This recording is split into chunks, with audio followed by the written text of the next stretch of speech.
¿vale? Me estoy dando cuenta que tienen mucho brillo, ¿no? Las hojas, ¿no? Sí, es una planta que se cultiva fundamentalmente, eso no lo hemos comentado, pues evidentemente como no es planta de flores, es una pteridofita, es una planta muy antigua, como tú bien hacías la introducción, tiene pues más de 543 millones de años, es decir, estamos hablando de una planta que ha pasado evolutivamente por muchísimos periodos, donde incluso han cambiado geológicamente la forma de la Tierra, ¿no? Por lo tanto es una planta que está perfectamente adaptada y muy al contrario de lo que parece, es planta muy rústica, es decir, se adapta siempre que las condiciones de humedad, tanto en el sustrato como en el ambiente, las respetemos, ¿vale? Funcionan extraordinariamente bien con la temperatura que tenemos ahora, unos 20 grados en el exterior, y eso es lo ideal para ellas, ¿no? Siguiendo un poco las especies, el Asplenium nidus tiene algunas variedades, es decir, estamos hablando de la misma especie y variedades distintas, en este caso pues con hoja rizada, ¿vale? Que puede darle bonito, ¿no? Siempre el atractivo está en su hoja, no tiene flores y de ahí viene pues el que comercialmente se utilicen los helechos, ¿no? Después hay uno que es epífito, y le recordamos a la tengo gente que decir que no lo había visto yo nunca. el Platycerium, ¿no? Es el cuerno de alce, una planta también extraordinaria porque digamos, si ocupa la oquedad de un tronco bajo una copa de un árbol, es una planta que ya vimos como epífita, significa esto que vive perfectamente sin mucha cantidad de sustrato alrededor de sus raíces y puede perfectamente acoplarse a una oquedad en un tronco, ¿no? Por lo tanto, y su nombre supongo que será por la forma de las hojas, Platycerium, ¿no? exactamente, es por la forma que tiene el limbo en este caso, ¿no? Que parece un arce, de verdad. Exactamente, Platy es grande y Cerium es cuerno, ¿no? Por lo tanto, esa forma que tiene, parecido a los cuernos de un alce, pues es lo que le da su nombre, ¿no? Etimológicamente. Contrariamente a los casos, por ejemplo, del Nephrolepis, es un helecho estéril, es decir, no funcionaría el tema de reproducción por esporas, ¿no? En este caso concreto, ¿vale? Después hay otro muy común, sobre todo en la gente que tenga pozos, a lo mejor, o seguramente, si es un pozo natural de los antiguos, habrá visto este helecho pegado a las piedras, un helecho muy litófilo, es decir, le gusta que sus raíces estén pegadas a la frescura, sobre todo los que dan las piedras en un pozo, por eso es el cilantro de pozo, ¿no? Es su nomenclatura vulgar, ¿vale? Este lo hemos visto mucho. Y el Adiantum, en este caso Radiatum, en su variedad fragantísima, ¿no? Es decir, ya estamos hablando de que incluso los productores están afinando con los cultivares, ¿no?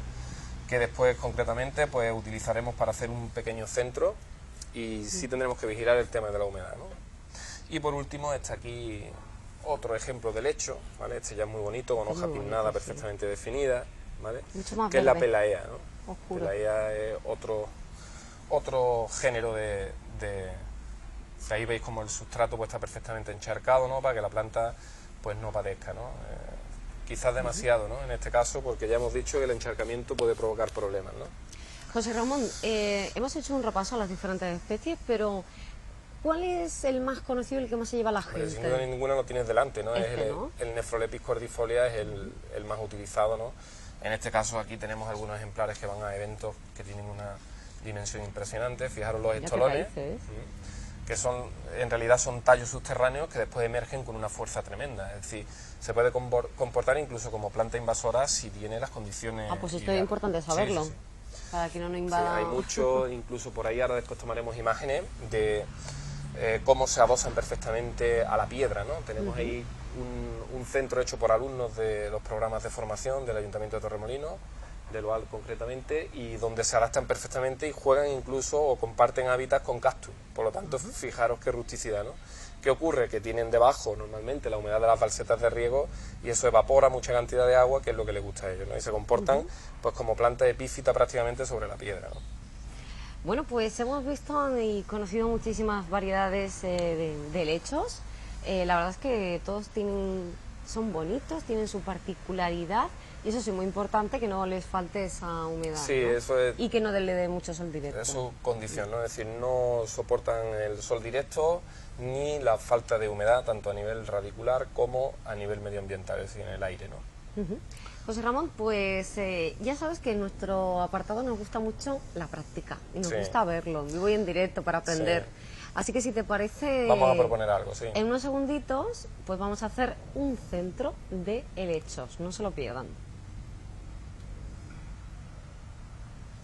Bueno, pues como lo prometido es deuda, vamos a hacer un bonito centro. Hemos cogido además 2 centros maravillosos de cristal que también pueden adquirir ustedes en el vivero municipal Pinares de Torremolinos, y nos vamos a poner manos a la obra. Nos vamos a poner manos a la obra. Si hemos elegido 2, vamos a descartar este por poco fondo, porque si observan el agujero de drenaje no existe, nos va a contribuir a mantener esa humedad por evaporación, pero le vamos a poner un canto más grueso de la capa drenante con el material que ya nuestros televidentes conocen, que es la arlita, ¿vale? Las bolitas. Exactamente, eso garantiza drenaje, el agua quedará cuando reguemos un poco ahí debajo y evaporará, ¿vale? En el momento que haya temperatura. Es importante entonces Muy echarlo, importante, muy ¿no? importante. Es decir, tenemos que conseguir un sustrato que sea poroso, rico en materia orgánica, y por otra parte vamos a intentar de que la planta tenga digamos, el hábitat a nivel de raíz fundamental para que ahí se pueda desarrollar un poco, ¿vale?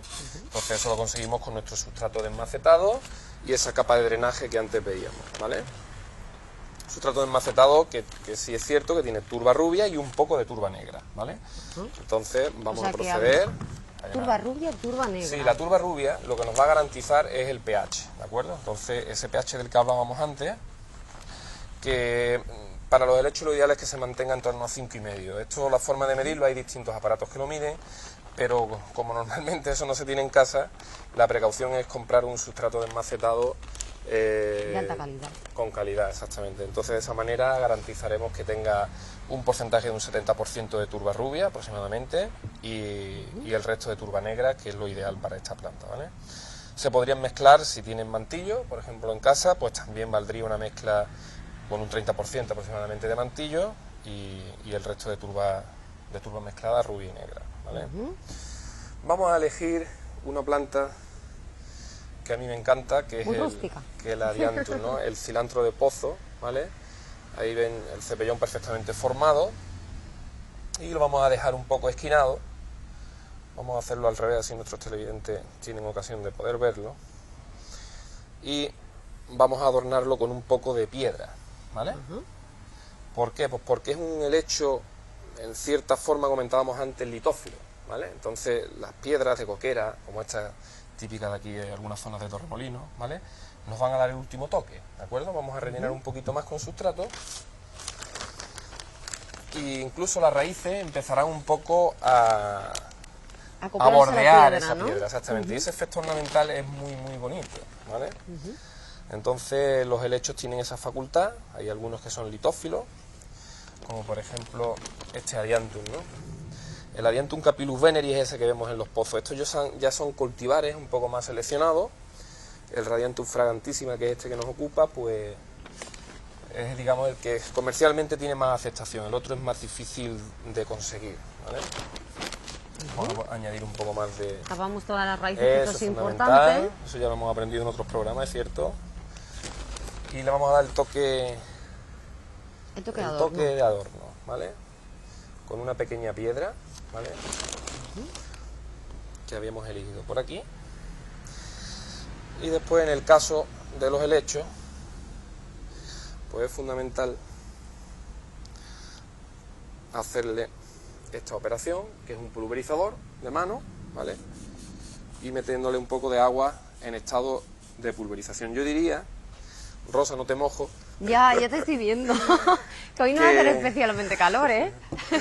Que vamos a dejarlo siempre cerca de donde tengamos el helecho, ¿vale? En general el helecho yo diría que todas las plantas de interior, pero con más, es decir, de forma más acusada con el tema de la asteridofita de los helechos, ¿vale? Donde esté el helecho cerca vamos a tener siempre. Cuando pasemos por allí le vamos a dar un toquecito, ¿vale?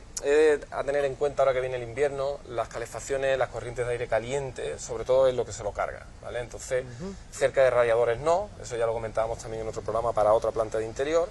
Y en el caso del helecho hay que tener mucho más cuidado, es decir, cerca de una ventana donde el aire sea húmedo, ¿vale? Y entonces lo que nos garantiza humedad en el aire es siempre un pequeño pulverizador y darle un poquito, que esa gota de agua que queda en la hoja es fundamental. Estás haciendo aposta, me quieres mojar, ¿eh?